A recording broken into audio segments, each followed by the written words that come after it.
निशंक होई रे मना, निर्भय होई रे मना, प्रचंड स्वविबळ पाठीशी नित्य आहे रे मना, नित्य आहे रे मना. जय शिवदत्त श्री स्वामी समर्थ महाराज की. श्री स्वामी समर्थ ताई. श्री स्वामी समर्थ ताई. ताई मला अनुभव शेअर करायचा. कुठून बोलताय ताई? मी पुण्यातून बोलते पण नाव नाही सांगत. बरं बरं, फक्त थोडक्यात सांगा ताई अनुभव, कारण व्हिडिओ मोठे होत आहेत ना. नेट संपतं ना सगळ्यांचं. नाही, थोडक्यात सांगते ताई. हा सांग. खूप दिवसापासून सेवेत नाही ताई. 7-8 महिने झाले असतील. हा हा. मग अचानक एक दिवस त्या पोटात असा दुखत होता आणि पाठीत शिंका निघत होत्या. हा, जोरात बोला ताई जरा. हा, पाठीत शिंका निघत होत्या आणि पोटात दुखत होतं, छातीत असं हो. खूप दुखू लागलं. दिवसभर दुखलं हा आणि मग मी दवाखान्यात गेली, पण रात्री पण ते काही थांबायच ना, दुखू लागलं.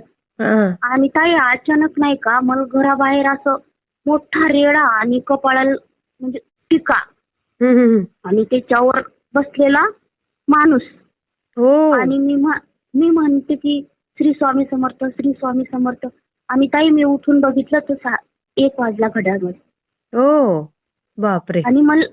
आणि ते माझ्यासारखं तोंडात श्री स्वामी मला जाग आली ताई तेव्हा. आणि मला दाराबाहेर दिसत की ते त्या माणूस त्याच्यावर बसून आणि ते दारात थांबले. अरे बापरे. आणि मी तो जप करते श्री स्वामी समर्थ, श्री स्वामी समर्थ. हो. आणि मी एवढी शॉक ताई, मला एवढं खडखड वाचता पण येत नाही बरं. जिथं चुकलं का माझं मी तिथं फक्त बोट फिरवते. अध्याय वाचते ना. मी जास्त शाळा शिकलेली नाहीये ताई खरं सांगायचं तर. पण मला जिथं नाही ना आलं मी तिथं फक्त बोट फिरवते ताई, त्या अक्षराहून नाही का. आणि सांगते स्वामी की स्वामी मला आलं नाही बरं. खरं ताई असं सांगते. तर ताई खरंच मला एवढा अनुभव आला ना ताई. आणि खूप ताई स्वामींची मी पूजा केली ना ताई की एक दिवस तर गुरुचरित्रावर फुल पडलं साक्षात फोटोवरच. अरे बापरे. म्हणून वाचता येत नाही ताई. तरी मी सगळे ग्रंथ आणले ताई.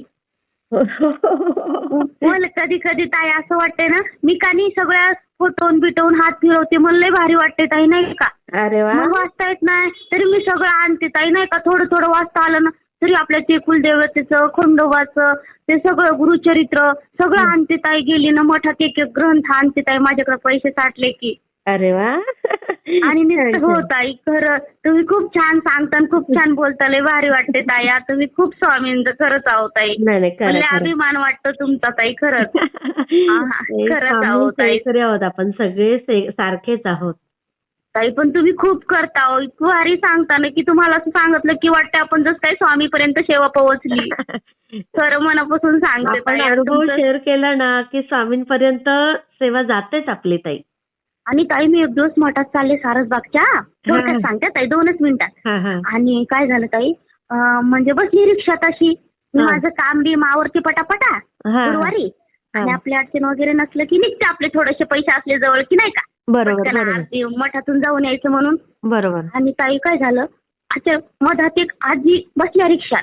आणि पहिले आम्ही 2 जणी होतो, तिघी. आणि मग आजी बसल्या, 4 बसवतात ना. मग मी काय म्हणलं, मला तर अलीकडे उतरायचं मठापाशी. आजी म्हणल्या मला सारसबागला उतरायचं पलीकडे. मी म्हणलं तुम्ही मधात बसा नाही का, मी कडेला बसते. आजीचं वय होतं ना, म्हणजे मी कडेला धरून बसते. आणि मी बसली ताई आणि डायरेक्ट मी मठापाशी उतरले तिथं सारसबागच्या तिथं. ताई त्या आजीने मला आतून आशीर्वाद दिला हात असा करून. आता बिनओळखी ताई, बिनओळखी कोणी माणूस हात असा करून काय देणारच नाही कोणी आशीर्वाद, उगाचच बोलल का ताई तुम्ही सांगा. साधं बोलत पण नाहीये कोणी ना. खरंय खरंय खरंय. आणि त्याने मला असा हात केला ताई, हात आशीर्वाद दिला. रिक्षातून असा दिसत होता त्याचा हात मला. मी मठाकडे चालले गाई गाई नाही का. खूप छान. मी शेअर करते. मला भारी वाटलं ताई. श्री स्वामी समर्थ ताई. मला कसा वाटला ते मला कमेंटमध्ये नक्की सांगा. आणि व्हिडिओ आवडला असेल तर लाईक, शेअर आणि सबस्क्राईब करायला विसरू नका. आणि हो, तुमचेही असेच काही अनुभव असतील तर या दिलेल्या नंबरवर रात्री 9 ते 10 ह्या वेळेमध्ये तुम्ही शेअर करू शकता.